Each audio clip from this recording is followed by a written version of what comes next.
Run with Chestnut.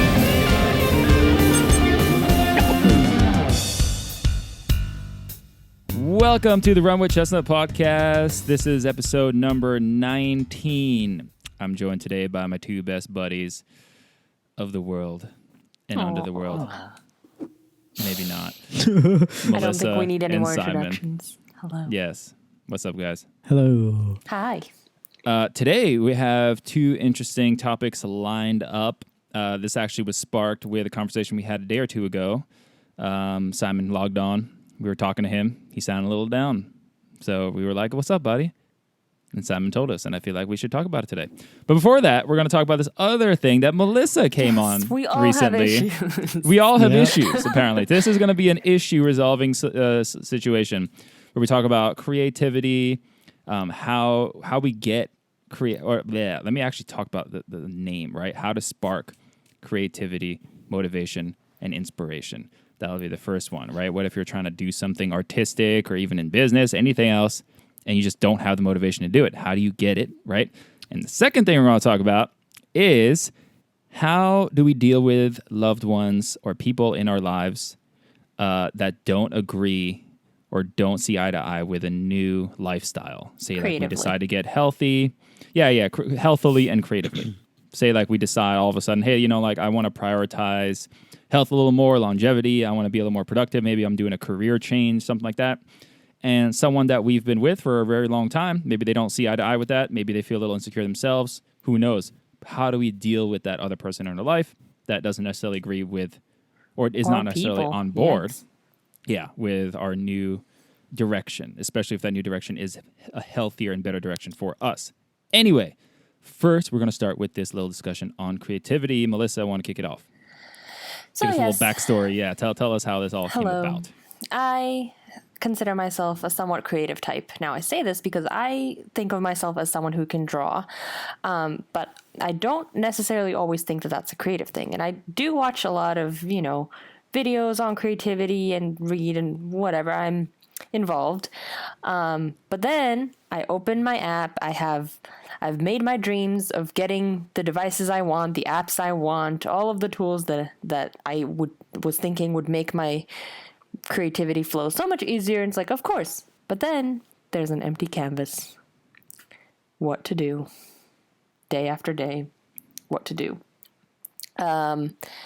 I have a default that I go to, but then after a while that also gets kind of boring, and you're drawing something that you don't really even want or have an idea of what you want it to be. You're just doing something because you want that feeling of like, oh yes, I'm going to do this and it's going to be inspirational and great and I'm going to want to finish it and it's going to be 5 hours later and I was drawing the whole time, but you can't find it. Similarly, I've also dabbled in some writing, and I've also had instances where I'll think of a story and it's 2 a.m. and I'm just like, okay, great. Let me write this down. And everything's going great. And then I get tired, fall asleep. Next morning, I read what I wrote and I'm like, I have no idea where to go from here because it doesn't even feel like they're my characters. I'm not inside their head anymore. Similarly with drawing comics, which I guess those two things kind of go together. It's like, I don't really feel like drawing the same characters over and over again. Like, this is boring. And so I came to my good friend Francesco and asked, how do you keep creative when you want to be doing creative things, but you're not finding anything? Because I do want to create, and I like the feeling of, getting really involved in a project, but I can't find it. And so that was my story and my pondery and the topic that I brought to this episode. Please help me. Yeah, I definitely have some thoughts, but before that, Simon. Yeah. Want to talk a little bit about yourself? And because you come from a little different, so you play piano. I play piano and I play drums. Yeah. And do you feel motivated to practice all the time? No, definitely not. Tell me. And so, the whole thing of this is kind of where discipline comes in. when I feel motivated, obviously I practice and I have a whole schedule to do so. But the minute I don't feel like practicing, it's very hard to just get on the kit or get to a piano and just start practicing. So you kind of got to tell yourself that, well, I'm going to have days but when I am motivated, but I'm probably going to have more days when I don't feel like doing it. And if I only pick the days that I have motivated, then I know, especially because, you've definitely told me in the past, it's never going to happen if you just pick the days you're motivated to do it. So What's never going to happen? Whatever you want to accomplish or you become to get better at, it's not going to happen. So if I want to be a better drummer or if I want to be a better piano player, that's never going to happen if I just pick the days that I'm motivated to do it. So you just kind of got to keep thinking or you got to keep thinking future wise or big picture, and got to think, okay, well, even if you don't feel like doing it, just even getting on the kit for at least maybe 10, 15 minutes of the day and doing either your drill, some drill or another, that will help. And even then, like after you get on that kit, after you sit down, most of the time, you'll just keep going because you're like, all right, I already sat down, I'm already doing this. And then that you'll just want to do it after that. It's just sometimes you don't feel like actually just getting up and going there. I mean, this goes back to like the hardest thing. The hardest part of it is starting, right? Yeah. Once you start, so Melissa, you have this issue with art. Simon, you have this issue with practicing. I have this issue sometimes with training, where I have a similar thing that I do, Simon, where I have a program, right? It's all like scheduled out for me. I know what I need to do on what day. If I don't feel like doing something, I force myself, and this is like you said, where the discipline thing comes in, which we'll talk about in a second. But I force myself to do the warm up. That's it. Whether that's if I'm swimming in a pool, I have to do the warm up set. If I'm strength training, I do the warm up sets. Whatever it is, I have to show up to the gym and do the warm up. And in my mind, I might have like a 2-hour grueling workout, but the warm up's only 20 minutes, 15 minutes, even maybe 30, whatever. But mentally, it seems a lot less, right, than the whole ordeal. Or if you're practicing, right, just doing 10 minutes seems a lot less than, I got to do a 90-minute practicing session on the drums or whatever. So mentally, it's a lot easier to manage. But then once you do it, you realize it's not that big of a thing. Like there have been hundreds of times that I did not feel like training, that I've showed up to the pool, did the warm up, and maybe there was. Actually, I honestly cannot think of a single time that I've then allowed, because I allow myself to quit after the warm up. I'm like, if I show up, I do the warm up, and I still don't feel like it, I can stop, right? Like that's what I tell myself. Yeah. I can't think of a single time that I actually have stopped after the warm up. Yeah. And we're not talking about, especially when it comes to fitness, we're not talking about like forcing yourself when you're sick or when there's something else going on. We're not. Obviously, those are different situations. Honestly, okay. So, before you go on, sorry, ahead, yeah. I've definitely had times when I said, I would stop if after I do so and so. But unlike you, though, I have had this time where my head just wasn't in it. No matter, even with swimming, actually, because I've had that with swimming, right? I'd said, okay, I'm going to do this amount of laps and then stop. And now it has happened to me that I actually did stop because no matter how hard I tried, my head just wasn't in it and I just couldn't go faster. Mm-hmm. Mentally, I just wasn't there. Which is still, even if you did only the warm-up and you quit after that, that's still better than having not showed up at all, right? So even if you do end up quitting, that's still better, I would say, than if you just had not even tried in the first place, Yeah. So with any of this, the first thing I sort of think of when you don't feel like doing something is figuring out why you even need to do it in the first place, right? Like, why is this something why is this something you want to do? Why is it something you have to force yourself to do? And then there could be a few different answers for that, right? For Melissa, like, why do you do art? Or why do you want motivation to do art? Because when I have a project or when I have a picture in my mind that I want to get down, then it feels really good. It feels like I'm sharing something of my soul, if you will, with the world.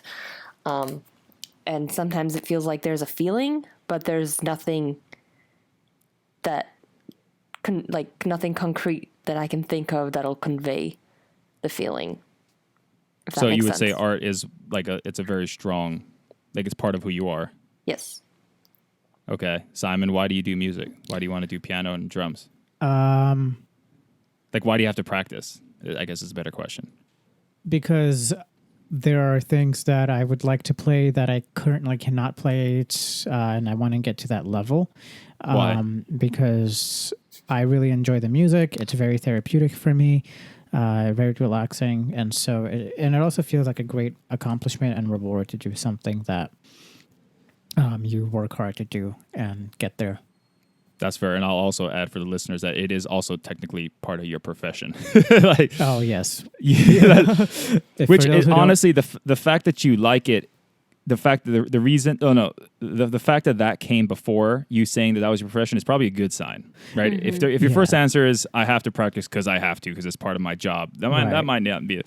But the fact that you said you enjoy, so that's actually a good thing that was the order you said it in. But for those who don't know, I'm studying to be a music teacher. Yeah, he's getting his master's in music ed. So would you both say that those two reasons are they good reasons to continue to practice or do art? I'd say they're good unless it turns out that... it's not a trick question, by the way. No, I know. I would say they're good enough reasons, and if it keeps you going, then great. But if it's still not enough, I would say have a goal. Then you start. No, but we're talking about you. Oh, for me? Don't worry about other people. You. No, for me, those are not good enough reasons. I have to have a structure and a goal. For example, no, but I'm not. No. I'm not talking about the reason why you practice every day. Not something that gives you motivation, but are those the reasons why you even play music in the first place? Oh, yes. Yes, that's what I'm saying. Yes. See, and is that a good reason to even play music in the first place? Yes. Okay, Melissa, go ahead. What were you gonna say? Well, I do agree, but I actually think it's really helpful that you compared those two, because I would have said that Simon, I'm not in his head, but I would have said that he has to practice because, of course, it's part of his, it's a part of his career, and also he has lessons with other people who keep him accountable, and so did you practice? Whereas nobody's asking me, so did you draw today? So I like that's a very good distinction, but Simon could also just quit those lessons. Yeah. Right? He could change his major. He could quit those lessons that are keeping him accountable. He could literally stop playing music. So I guess the question was, why do you not stop playing? What's your reason for continuing? That was the basis, Also, playing music is also good for the brain. It really does keep your brain active. It is. So. But that's like saying you should eat healthy because it's good for you in the long term. No, I know. I'm just throwing it out there to listeners, just in general. So, Melissa, you and art, would you say that the reasons that you gave, is that a good reason for you to continue art? Yes. Why the hesitation? Because I forgot what I said. But I mean, I know what it, in my gut, I know what it is, and I like it because it brings me joy and, makes me happy. So I think that is a good enough reason. The weird part is actually practicing or sticking to... No, I know. But so the first step was figuring out if their reasons are even good ones. Okay. Right? And you both have sort of realized or come to the conclusion that, yes, those reasons are important. Mm-hmm. Right? Yeah.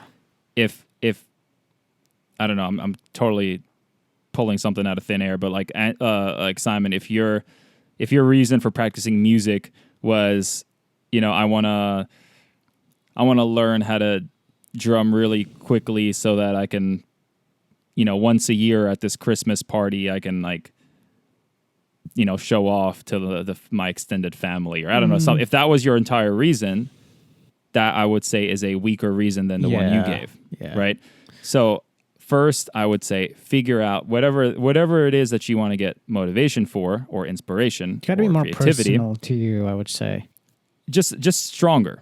Or you have to it has to be a good reason to you. Good. specifically to you, you know? Yeah, like Once you figure that out and you agree, yes, this is a good reason that I want to continue doing this, that's when the discipline comes in, right? Which is what you were starting to talk about, where, yeah, you know, there's a whole 80-20 rule. You can mess around with that, but let's just use that just to have some numbers. Let's just say 20% of the time you feel motivated and the other 80% you don't. Well, if you only practice the 20% that you do feel motivated, or 40 or 50, whatever it is, that's a lot of time that you are not practicing or improving, right? And I feel like that's even more true if it's something like your profession or something that you have to do, right. you know? And so I think the biggest, I mean, let's all go around and say like our biggest tip, right, of how to continue doing it. I would say the biggest thing that I have used is to understand that creativity, motivation, inspiration, they're all fleeting things, right? They're not reliable things. Mm-hmm. And by recognizing that, you can then say, okay, if they're not reliable things, what is a reliable thing that I can rely on, right? Yeah. If I can't count on those things to be around all the time, what can I count on? And the answer is discipline. And doesn't mean you have to like take all the passion and the emotion out of everything, right? That's not the point of discipline. Right. The whole thing of discipline is just doing it when you don't feel like doing it. Doing it when you don't feel like it, and most of the time, honestly, you end up feeling like it anyway at the end. Yeah. And it's big picture, right? So for me, the biggest thing is understand that those emotions, motivation, and whatnot are fleeting. So figuring out what is not fleeting, aka discipline. Uh-huh. And then so that's like sort of the bigger picture tip I have. So then the actionable tip that I have is whatever it is you want to do, figure out a much, much, much smaller and more manageable chunk of it. Whether it's, I have a 2-hour run session or something. So break it down to the warm-up, first 15 minutes. Or I have like a long practice session. Well, break it down to the warm-up. And just force yourself to do that small warm-up. Yeah. And give yourself permission to stop doing it after you finish. And most of the time, you'll find that you won't stop. Yeah. What's up, Melissa?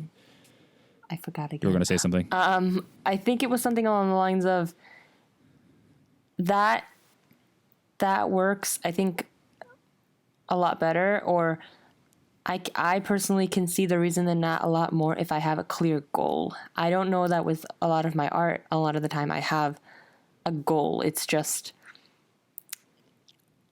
you know that don't feeling? have to, yeah. Oh, okay. Go ahead. I was going to say, do you know that feeling when you finish a really good book and then you feel like really empty and then you want to find something to fill the void? Well, I feel like that Funny you mentioned that, yes. Go ahead and I'll go off the tangent, but go first. Well, I was going to say that is either where you start writing fan fiction and that's where you're really inspired, or you start looking for other books. But when you are just browsing through like Kindle or like bookstore and you keep trying different books, because you want to chase that feeling, but nothing really works. And so in that case, this whole goal setting thing, I'm not saying that I don't agree with it. I think it's good if you actually want to see some results. But for me, it's more about how do I invoke that feeling of it again. I totally understand what you're saying, but I would point out the difference that like what we were just talking about was not about goals.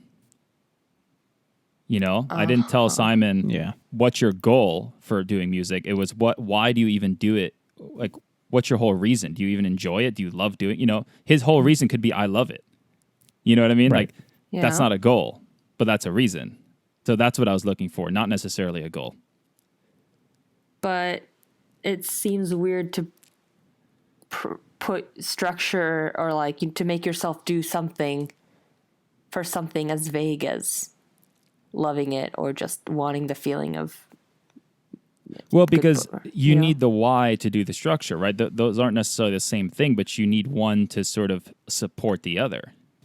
A strong reason will support the structure that allows you to master that skill that brings you the reason, whatever your reason is, So why shouldn't, aside from the reason that it makes me kind of frustrated that I, can't draw even though I want to be able to draw, why should I do all of that instead of just waiting for inspiration to hit me? Because the whole reason why you started the conversation was you want to draw.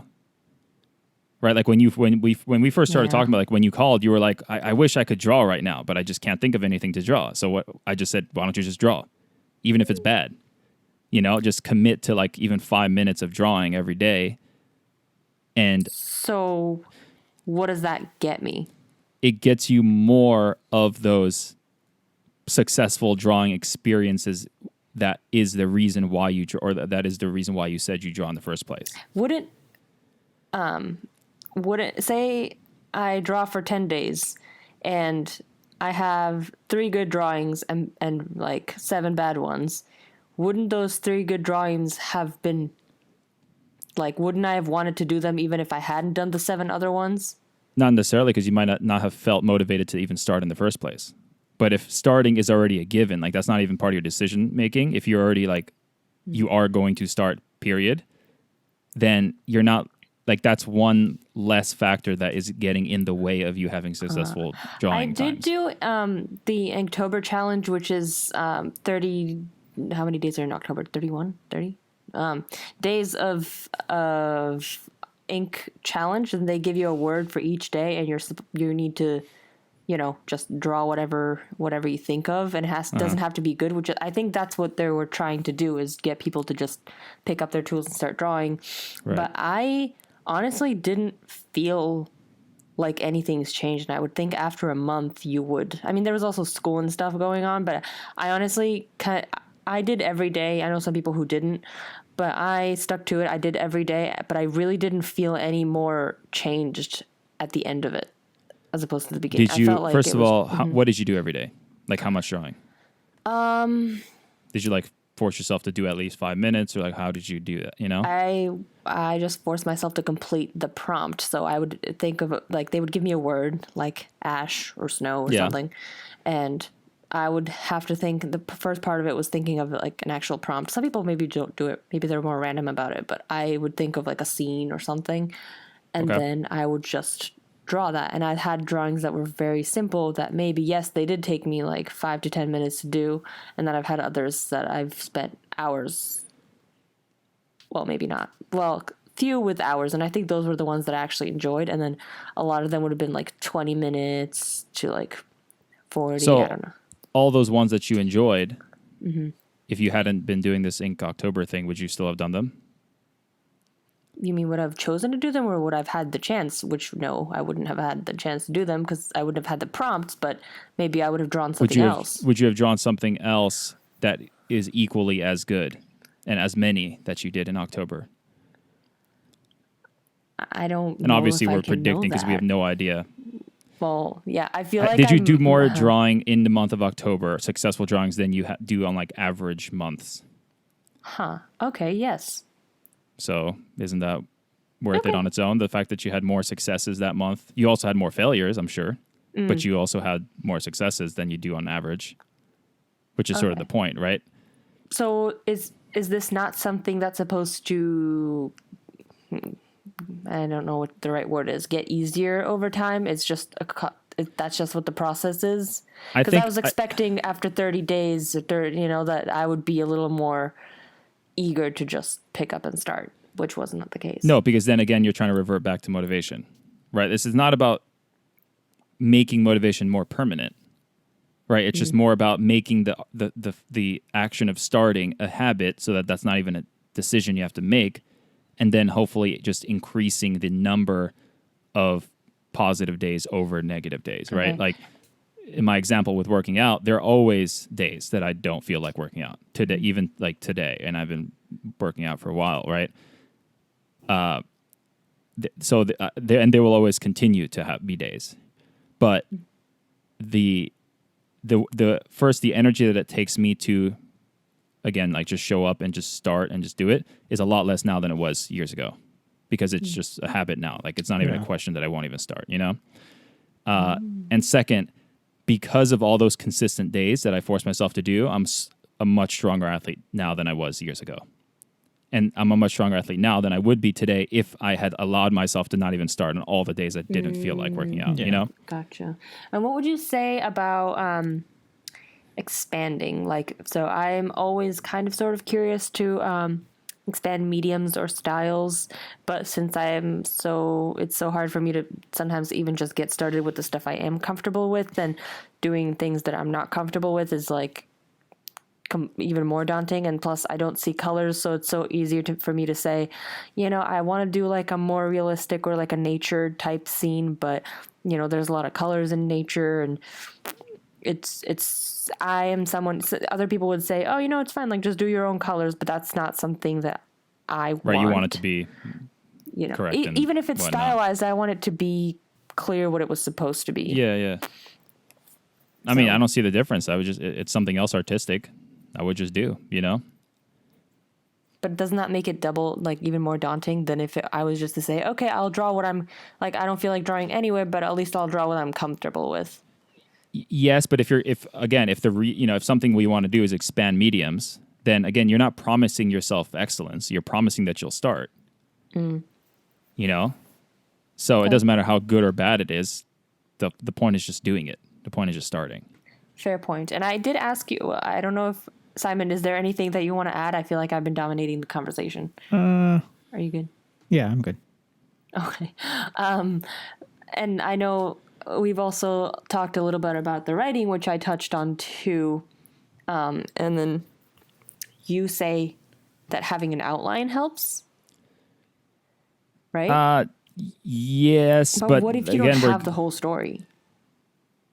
Okay, so we're going a little more like granular, right?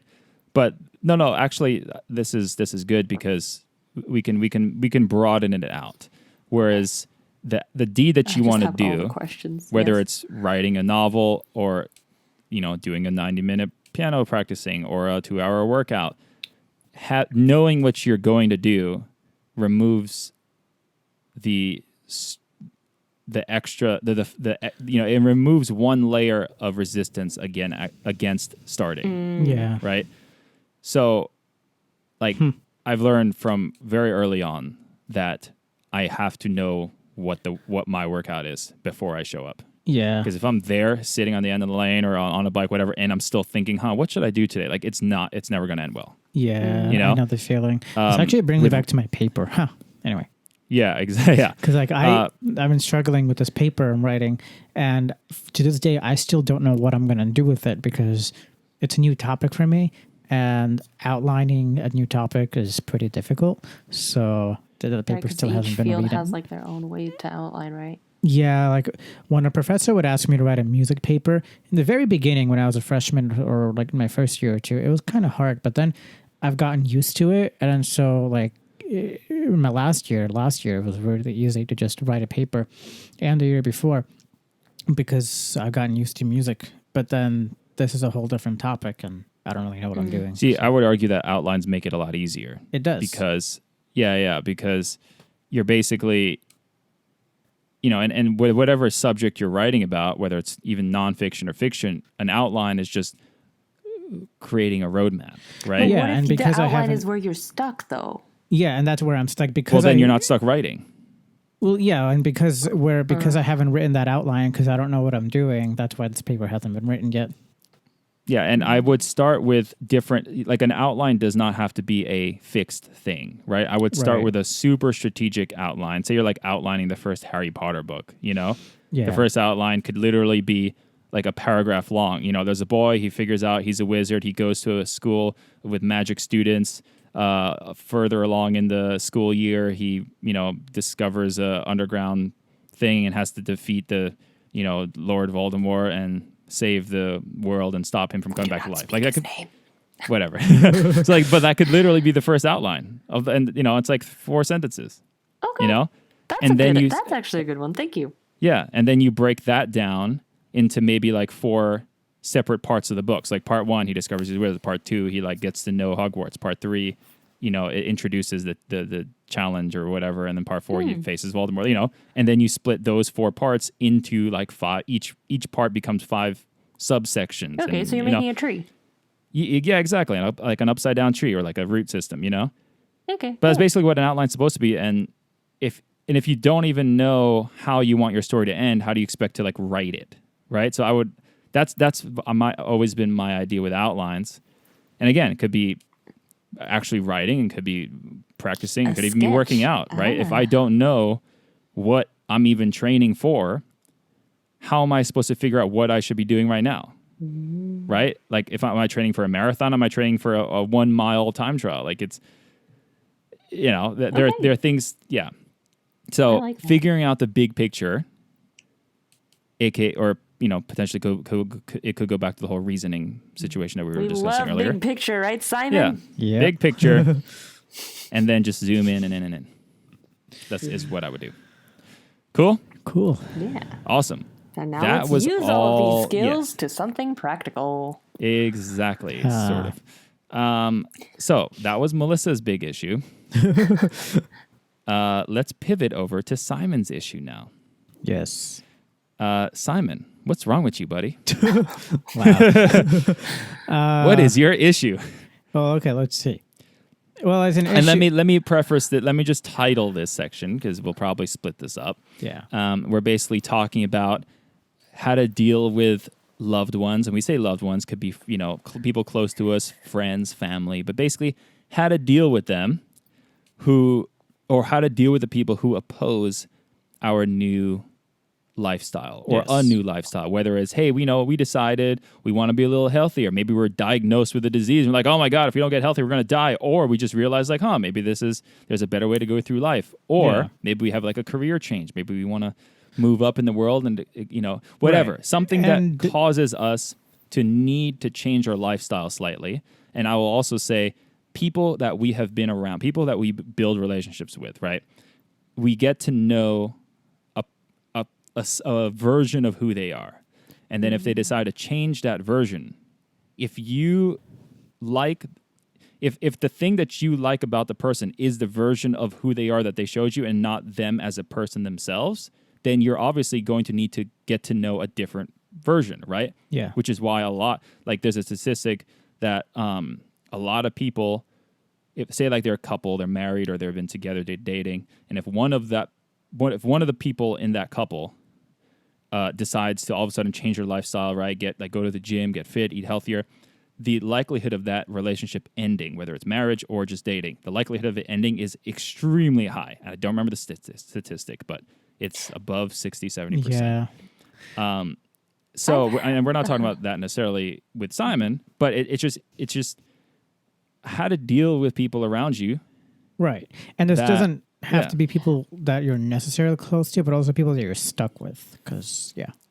Exactly. Because there's a difference where you can if it's a relationship, you can technically you can end it, or that's an option, right? If it's your parents, you can't necessarily end it. If it's your siblings, they're still your siblings, right? So go ahead. That's my little intro for you. Take it away. Well, this is a kind of an issue that's been around for a very long time, but I'm more prone to dealing with it, or like it's been only recently actually that I how do I put it? That I've been trying my best to work on dealing with it, whereas before I just let it slide, and there comes a point where you just have to deal with it.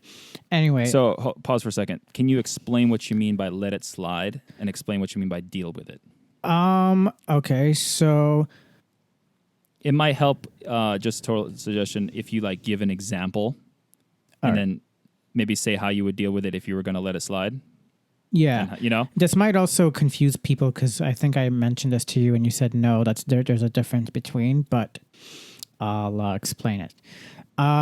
Say, you're one type of person who likes to talk about yourself, buddy. Yeah, okay. All right. We know what okay, so about a few months ago, let's say, I wanted to. Oh, okay, that was pretty difficult. Okay, sorry. I'm funny. It's very funny to hear you try to get like personal.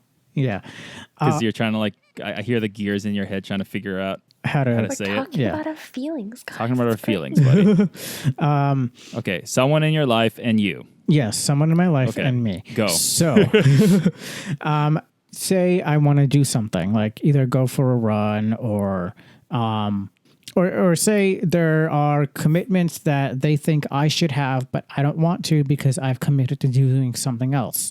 Ooh. And Okay, they want you to you spend time with them, and Right. you have a And I commitment to have go a running. Be specific, okay? right, sorry, and I have a commitment to go running, and that then in the past I would let it. When I say I let it slide, I mean I would cater to them just so they can be happy, and just so that I wouldn't have to deal with confrontations and arguments and things like that.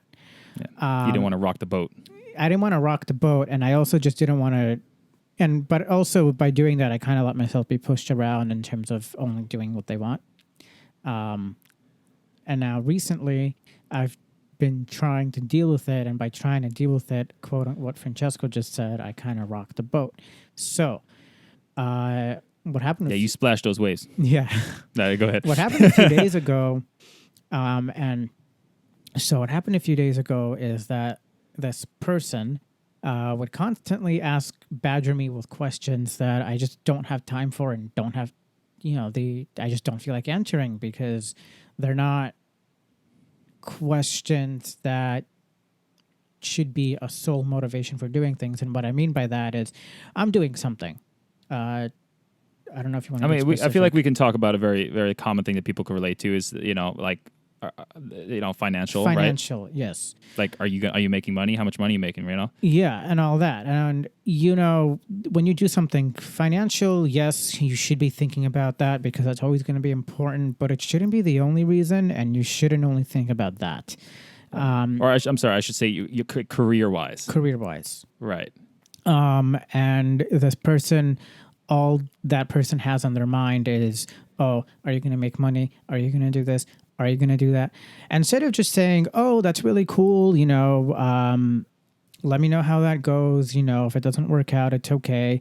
And while sometimes she does say it, she also says it in such a negative way that she'll to make you feel even worse. It makes you feel even worse. Simon, it's cute that you do that. No, she'll be That's more. Great. It's more like wow. It's more like people have. She said this to me actually. That she's like, the person. She's like, people have tried many things before and it didn't work out. So don't worry it's if this fine doesn't if the work thing out. you're doing now fails. But I just want to know, do you think awesome. you can make money off of it? And then I got annoyed. I was like, I've told you a million times, stop asking me questions. Stop telling me, I specifically told you, I'll tell you if there's any news, but asking me every time isn't going to help. And so she's like, oh, yeah, I know. And she just dropped it. And then, 2 days after, I was in the kitchen, she was in the living room, and she was talking about how the world isn't fair, how people suffer less, yet they have so much more, and the people who work their ass off still don't have a lot, and how people get sick, and why does this happen? Why does that happen? Right. And why do you not cater to her and stuff like that? Yeah, and basically, I just said, well, I don't know. Why do we have things? Well, there are things that the world has, we just can't explain. Why do we have COVID? Why do people get sick? Why do people have cancer? It's just a way of life. I don't know what you want me to say. And some could say that I was being unsympathetic, and some can say that I'm not sensitive to anyone's feelings by telling her that. But it's just the way I think. And I think I was just trying to get her to understand that. And also when people go through these types of things, it's really hard not to also then feel what they're feeling just because they're so negative on everything. And it just, especially when you live with that person, it's hard not to have it projected onto you. And so then I remember you were telling me that in a relationship, you could either make peace or, as you say, rock the boat. And depending on what you want. And now I know that I just have to accept the fact that this is the way this person is. I can't do anything about it because they're my family. And so I just have to make peace with it. because I don't really. Well, I mean, the biggest, and again, what we talked about when you brought this up earlier was basically just figuring out, like, is this someone that, like, do you have to cater to this person slightly, or do you have to, like, you know, not necessarily literally, but figuratively, do you have to live with them, right? Are they your roommate in college? Yeah. Are they, you know, your partner at work that you're going to need to sit next to? Like, Right. are you forced to be with them, right? Yeah. And if the answer is yes, then what you do is slightly different from if the answer is no, Yes. right? If you're dating someone, It could always just you end don't it. have to be with them. Yeah, Yeah. exactly. So the way you would handle those two situations are like, I would say in those relationships that you can end, whether you're dating someone or whatever it is, I would say rock the boat all the time. You know what I mean? I Like, you think got to it's speak your also mind. important to recognize that people have their, I guess, characteristics and the way they deal with their own problems, and that a lot of the times it's not really about us, and it's not really us that they want the answers from, or that they want. That's to do true. Right, they're just using you as an things. outlet. They're using Yeah. you as an outlet, but what's also frustrating is they don't want to deal with it. They say they do, but really they don't. They just like to complain and complain and complain. Right. And so I think you were saying something about, like, you know, wanting, are you insensitive, or are you, like, is this how you truly feel? I don't think that you're the kind of person who, you know, doesn't care if someone gets sick, or, you know, whatever the case may be. But I think that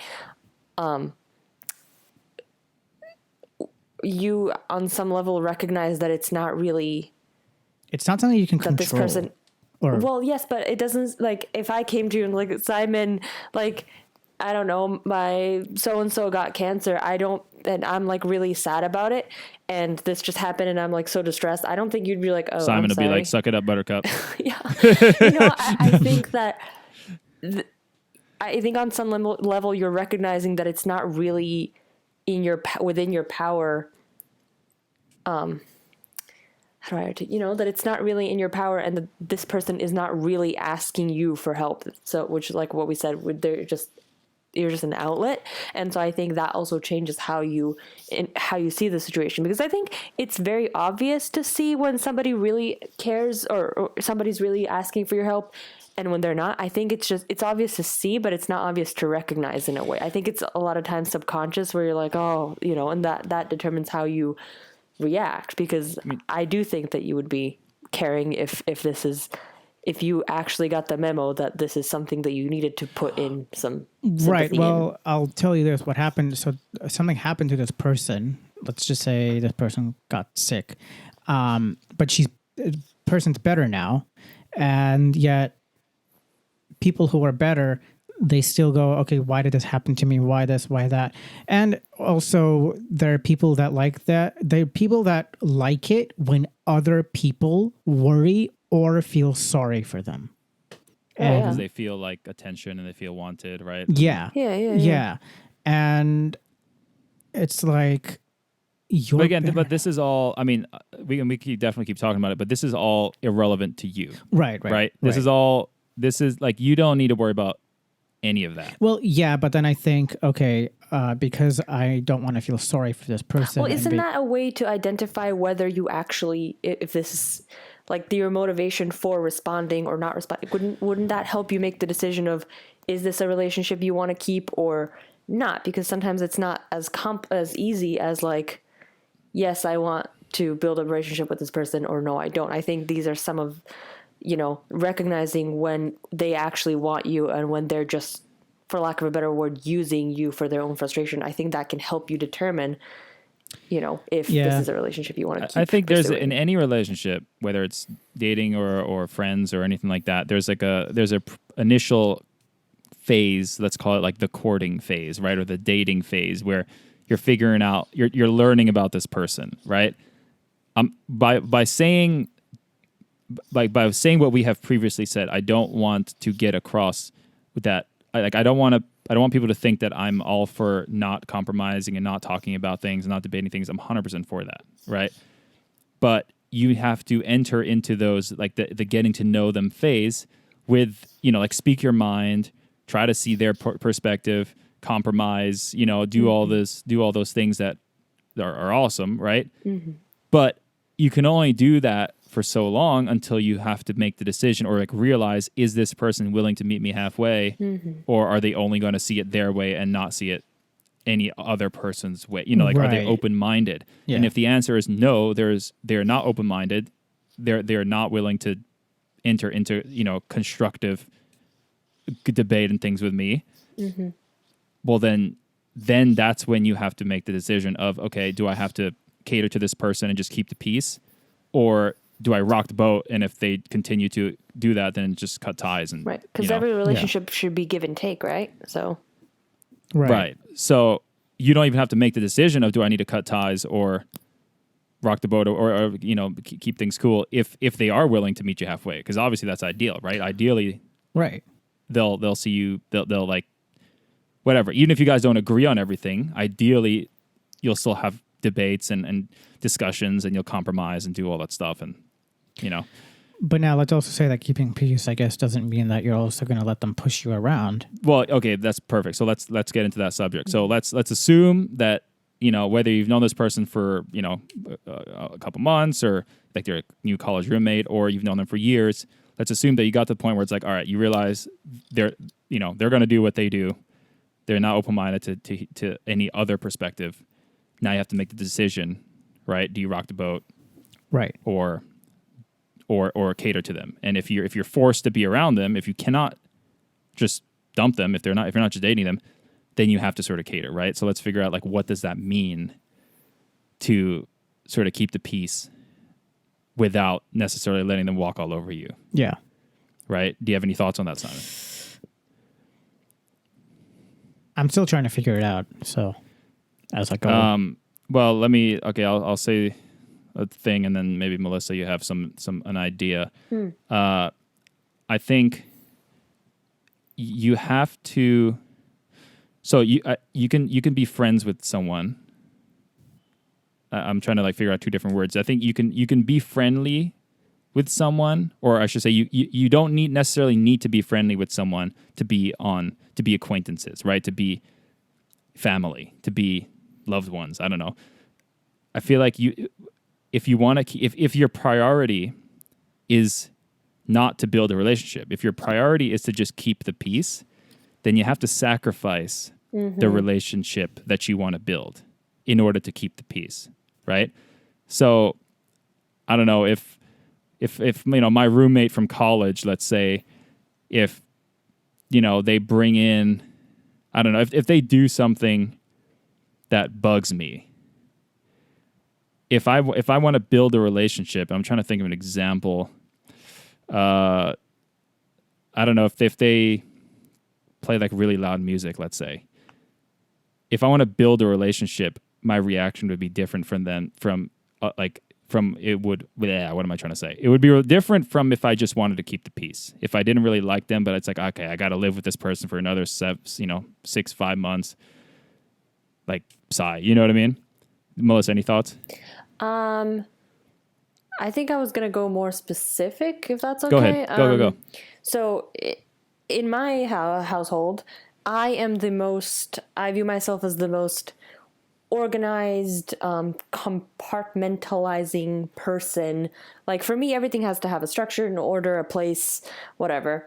And that also helps with vision, you know, knowing where you put things, but also it's just how I like to work. And in my home, I'm the only one who does this to this extent. And so I've kind of just had to say to myself, okay, this is not going to happen in this house because it's not my house. And also these people just, even if I'm like, hey, you know, person, can we have a conversation and can we do this? And they're like, oh, okay, sure. And then like next morning that doesn't happen. And so I think for me, it's just kind of certain things have been like, this is just not going to happen in this house. So I just have to suck it up, for lack of a better term, until I can be at a place where I can have my own, you know, my own order, my own way of doing things. But that's a really good example, actually. And I think it's hard, especially when you are, I don't mind giving my age. I'm 24, but I've lived other places, besides from my home. And I think that's giving me a good perspective of when you're a kid, you think it's your house and like, yeah, it's my family's house, but really you're living under the rules of someone else and you're not necessarily going to match up, especially when you grow up. So I think sometimes that line can be blurry of like, what does this mean? Like, I have different wants and needs, but wait, I'm in my family. Shouldn't we all want the same thing? But it's actually or shouldn't they necessarily cater to you because that's what you want? Yeah. Right. So I think it's kind of hard to recognize this, especially if you have not left, as I have, your place where you live. And so I think I lost my train of thought. What is with me today? But I think my point was that realizing that you are in someone else's home if you have not left and moved out yet, it's not really going to be how you want it, because the house, I guess it's different if you've moved and stuff, but the house is going to be organized and set up by the person who originally bought all the furniture. They would have picked the furniture because you were too little, so things are already structured to suit this person, as you will probably structure your home to suit you when you, and I mean anyone, not just Simon, move out or get to a place where you're comfortable. So I think recognizing that, yes, this is not a roommate, but I'm still technically living with someone else. And even though we're related or we're close, it does not mean that we have the same needs or values. Right, and you guys didn't choose to live with each other. Yeah. Right. And that doesn't You mean guys you are don't love forced. each other or whatever, No. yeah. Yeah. You're forced to live together, which means you have to make compromises that like that's a perfect example. Let's contrast that example with if you were now sharing a house with someone that you chose to room with, right? Whether it's, say, like a friend from college is sharing the house with you, but it's your house. And, they're just like staying for the semester or something, and they do the same thing. They like don't put things back where you want them. Or I don't know. They do any, the specific thing they do doesn't actually matter. The fact is they're doing something that is destructive to your accessibility or whatever. They're doing something that you wish they would not do. Yeah. You would then, I would assume you would talk to them first about it, right? Explain to them all the stuff like you did with your current situation. But if they continue to do it, your reaction would be different, right? Yeah. And that's, I think, another distinction. Well, I guess maybe it's implied, but I've discovered, which I didn't think would be the case, people who I really enjoy as friends, I don't enjoy as roommates, or people who I didn't expect to get along with. I had a really good roommate situation. And so, what was my point? You definitely learn a lot about someone. I think my point overall is, if you like someone as a friend, family, whoever, it doesn't mean that you have to like all parts of them. And there are certain situations in which this person will be convenient to you, and others where this person's way of being, you might like it, but it just might not mesh with that current thing that you're doing. Right. So now both of your situations, if both of you want something different than what you're getting, right? But also, both of you are not in a position where you can demand that, and if that's not given to you, then you can say, well, okay, get out. So and it would also be different if you guys were able to go, right? If you guys were if like, I was able to leave, dough, I'd leave. Yeah. Exactly. This is not founded by any research or anything, but I personally feel that the older people are, the less likely they are to change their ways, especially if they are older relatives. But I feel that's why I enjoy also working with children, because I feel like, they can explore and they're very moldable. Yeah, moldable. Which this goes into the whole reason, like the whole thing of habits that we talk about, right? Which is why it's awesome to build habits. Even, we're all these episodes that we talk about, whether it's like eating, like nutrition or health or fitness or anything like that. Once you build a habit, the hard part's done, right? But in this current example, all these people have their own ways of doing things, which are habits that they've formed for years and years. Yeah, you cannot expect them to have the objectivity to respect other people's way of doing things enough to then change their ingrained habits that they might have been doing for decades. Oh, right? I love that. I love that we said that. So, But then, like, for example, there also comes a point where there are certain things people people are bothered by that have nothing to do with them. Like, for example, a few days ago, I was in my room upstairs and I had the lights off. And it was getting darker, but I didn't bother turning the light on. Now I had a reason for that, but the person was. I would then go downstairs to get water. This person's like, "Why do you have the light off? Why are you sitting with the light off? Why are you?" But that's also them projecting their habits built over decades of years onto you, and they're thinking that you should be doing the same things that they're doing. Right, but then in that case, still, do you try to explain, or in order to keep the peace, do you just turn on the lights just so they shut up?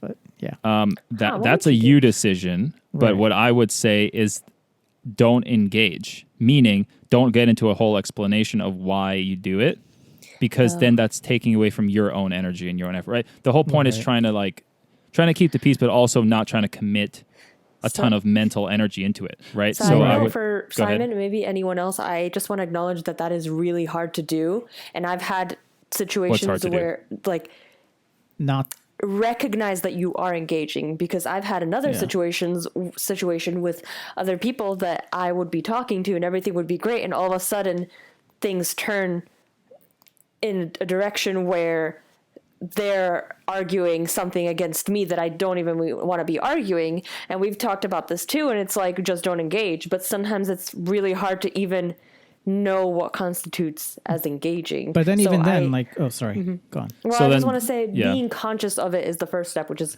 why I'm saying it. That's a very good point. Most people do not realize when they are getting defensive or engaging. Right. But even in that situation, even if I didn't say anything downstairs then, but then after I go back up, do I do what they want and turn on the light or not? And so that's a you answer that I think would depend on who it is.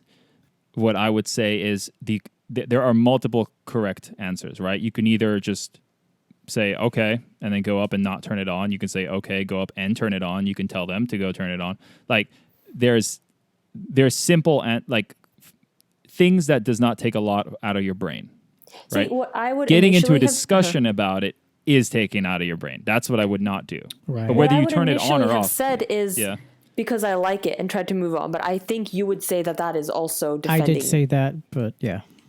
Right? Would you say that is also getting into a discussion because you're stating an opinion now that can be argued? Did you ever say that because you don't need it? Yes. Me specifically? Simon? Or him? Simon? I don't remember, but I'm not sure. I think I might have. Then they're just like, forget. But then they'd be like, even if I did it, I know the response, because they'd be like, oh, what do you mean you don't need it? I'm blind. I don't need lights. To them, I'm not, because I can see light. But it's not usable. You don't read books. Right. With the light. Right. But see, then that is getting into a discussion. Yes, but see, I would with any issue, I wouldn't just be short as a default, right? When the issue first comes up, I would do I would explain my perspective, and I would take the time to do it, but I would not continue doing it as it keeps coming up. Oh, I see. Maybe if you had said that it's not of any use to me, then it's it's not a matter of if you can see it or not, but it doesn't do anything for me. Which is a fine one sentence answer you can give them. It just raises your electricity bill. Yeah. Right. And they also get very touchy when it comes to the whole, I can't use it anyway, or the whole thing. So, yeah. It's not useful to me. Yeah, but they get very in denial and very defensive. But again, that just because unless you draw it in the way that it affects you, right? You're not in control of how they feel. Right. Or you need to worry about how they feel. So I would even phrase it differently, like what you just said. What, them getting touchy, how does that affect you? Then we get an argument, and then they just... can you say okay and just walk away? Yeah. I don't know. It's different. it's different per person, and it's different on the exact issue, right? Right. The point is the mindset that changes. The mindset is no longer I'm trying to get them to understand my perspective. It does not matter if they understand or not once you decide your goal is to keep the peace. True. Right? The thing that becomes the important priority, that becomes keeping the peace, in which case Can that be stated in a way that I'm going to say something that is true, but also crisp enough that just satisfies them? Or would you not say that? Yeah, I would say that. Yeah. Okay. I also had another question. Yeah. It's related. When you were talking about the couples, I'm curious to know if you don't say I was dating someone who is super into fitness and I'm not. If I'm active, if I would understand if it would go wrong or, not work if I'm like, hey, let's go get pizza every Friday or something. I understand that. But what if I'm not getting in the way of it? I'm just not doing it. What do you mean you're not getting in the way of what? Like, I'm not telling my person, no, don't eat the salad, eat this burger, or like, no, don't go to the gym, go somewhere with me. Like, I'm just not going to go to the gym with you. I mean, that's specific to the relationship, right? I would say figure out what your priorities are, and figure. Well, first of all, you go getting pizza every Friday right? Isn't necessarily. I wouldn't say the level of tolerance, just the level of everyone has things that they're willing to accept and things that they're willing not to accept. Yeah. But so it doesn't necessarily wasn't it implying that like if you become different people, then you don't connect, or that you want to be doing things that the other person doesn't want to be doing, and it's partially you just lose things that you used to do that like in common, right? It also changes priorities in life, and it could start building resentment. Like hey, in 20 years, I don't want to have to start taking care of you because you're completely chronically ill, or you know what I mean? Like it could raise a bunch of resentment, it could raise a bunch of emotional stuff. Like it's not as clear cut as she always wants me to go out to pizza every Friday, therefore I will break up with her. I feel like that's the thing with high school relationships. Again, I mean, because when people are in high school, they think, oh, I want to stay with this person forever, or whatever. That's just a stereotypical thing, and it's like, well, you people haven't grown as people and know what you want to then, because you guys can be two different people in the future, and I like people have trouble understanding that. All of us who are like the 17-year-old versions of all of us are completely different than the current age of all of us, right? I'm still the same in some ways, but I'm different in others. And which, if you had met someone who you clicked with, whether they be a friend or other something else at 17, you could still be friends with them now, but you also may not be friends with them now, right? Right. And it's not one is not necessarily more correct than the other. It's just how humans grow. Right. And that's why, well, personally, that's why I wouldn't get married until I think people shouldn't get married until they're older. Wait, how old are Simon? This is important. Well, until you think you really figured out what it is you want out of life. What does that mean, Simon? I would say... Are you judging my lifestyle choices? No. I mean, preferences? I would say maybe late 20s, but early 30s, but that's just me. Okay. That's just talking about me, because...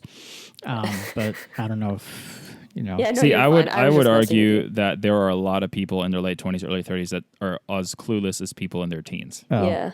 So my opinion, what I would say is it's more important to judge when you're ready or not by how much you know the person. Oh yeah, Francesco, there was. I'm sorry. Oh yeah, no, go ahead. Sorry. I was gonna say like a big step with that, I feel, is living with them, because you'll learn a lot about someone by living with them. You'll learn a lot about their not presentable side. You'll learn a lot about how they compromise, because you'll inevitably, like you don't want to avoid conflict in a relationship, right? The whole point of a relationship is you enter into conflict and figure out how that other person deals with the conflict, right? And the problem is that I've seen a marriage that is just so, I don't want to say kind of dysfunctional, but to me, right now, I'm making sure that I don't have the life that these people have when I become their age, because I don't want to look back and say, "Oh, I regret so much," and I regret because this is what I know people that are doing that now, and like I really hope that I'm not that person. Yeah, but I would argue that has. Yeah. I would argue that it has a very, very little to do with age. Yeah. And it has a lot to do with mindset. Fun story. Francesco and I have been friends for quite a while, and I think our friendship has always worked pretty well. And I've mentioned that I wasn't always living with my, I guess, blood family. And there was a situation where it was not okay for us to, I don't know, hang out together or go to somewhere because you were a male under 25 years old or 35. I think 25. I have no idea what you're talking about. I trust me. This was a thing. I had issues hanging out with you for extended periods of time because you were male and under 25. Because apparently, men under 25, their brain has not developed fully, and they just scientifically cannot make rational decisions. True. True. Very true. Still can't make rational decisions. Well, I mean, I'm still alive, and we've hung out in many places and for a long time, and I have never really felt uncomfortable around you. So, and Simon and Andrew as well. But I think this had to do a lot with because we were like traveling a lot, like taking the trains and stuff. Mm-hmm. But I would say that you were always a very practical person. Well, I think actually that's the same with me. Actually, in terms of our relationship, you and I, Chesco. I think, yeah, your practicality is probably what. Well, all to say that, like, same with Melissa. I've grown to be like comfortable, so it's interesting, like how our relationship works very well, or at least I think. But going back to just it's. I don't think age really, because, Oh, okay, that was your point. I was trying to figure out what you were trying to say. Get to. Yeah, because you were under 25, and so that means how old are you? Yeah, you're 25 now, right? Yeah. So I only should have started hanging out with you like last year. Oh yeah, all that to say again. I mean, people get divorced when they're 20. People get divorced when they're 60, right? Like, yeah, people. I think you just need to realize that getting to know the person, and I mean, it's nothing wrong with people growing apart. No. Right? Just, I think objectivity is something that is lacking in a lot of this stuff. Yeah.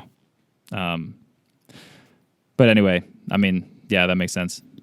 So, I don't remember. 10 years of friendship, man. Like, I'm not going to throw that down the drain. It's been a long time. So, go ahead, Simon. Yeah. Did you have any other? How do you feel? Yeah, how do you feel, buddy? You feel peaceful? Yeah, I mean, I feel fine. Yeah. Do you feel confident in your methods that we have suggested?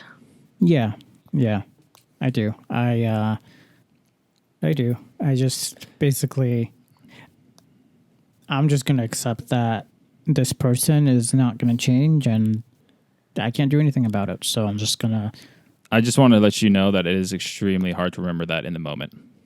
It is. Yeah. That's true. Remembering that your goal is not to change them, but to just keep the peace. Yeah. That remembering that, even just that one thing, when you're being confronted by a situation with them, is almost impossible. I mean, I shouldn't say almost impossible. It is extremely difficult.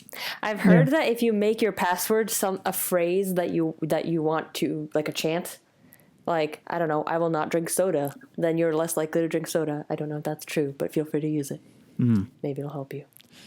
Yeah. Maybe there is something to do with mantras before every big event or race or anything like that. We have mantras. Make your password, and I'm totally going to know your password. I will, this, I'm not trying to make friends with this person or something. Shorter. And I know it's going to be a very strong password.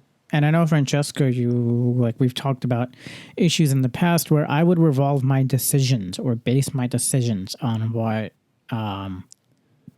this person would say or that person would say. And yeah, that's also what I've been trying to deal with. But that also plays into what we just talked about. So, right. Which, again, we're not saying in a healthy relationship there should and are included like compromise and all these different things. We're not saying don't do that. We're just saying in this specific situation, it's just pointless. Yeah, it just compromising. The whole point of compromising is both of you giving up something to then meet in the middle, right? Right. But if one person's not giving up anything and the other person is giving up everything, that's not compromise, right? That's like a song. You should start a song on that. But anyway. Yeah. So awesome. Any closing thoughts? I do, actually. Yeah. You asked us to give a tip on how to do, remember you asked us any tips on how to do your task or you do your craft or whatever, but then this is back to the motivation thing. Yes, I'm sorry, okay. but I remembered and rewind to motivation. Yeah, we talked away from that. My thing would be just to watch or listen or engage with the content that initially inspired you, whether that's an artist, musical or otherwise, or some book or some content or something, because I think your inspirations you might like bounce off of it, which is not good for the whole getting out of your comfort zone part of art, I guess, specifically, but I think it might at least inspire you to contribute to the conversation in which you'd like to take part. That's actually very good. I'll tie it to athletics. A very common thing with athletes, especially professional athletes later on, is burnout, and they just completely burn out of their sport. Yeah. And the most common way that burnt out professional athletes will get back into their sport is going back to the roots of why they did it in the first place. And for example, with cycling, right? If you're just burnt out as a bike racer, just take a week and just ride some trails, ride the parks. Just don't worry about training. Do a fun, well, there is no such thing as a fun race because I always get competitive, at least for me. But I've had points where I wasn't really even motivated to do my schoolwork, and I decided to watch a show that I really like. And it's weird, but it kind of gave me this it put me in the mindset that I like. And then I was better able to do even the things that I didn't like because it kind of gave me the kind of energy that I like to have. Yeah. So, yeah. This was good.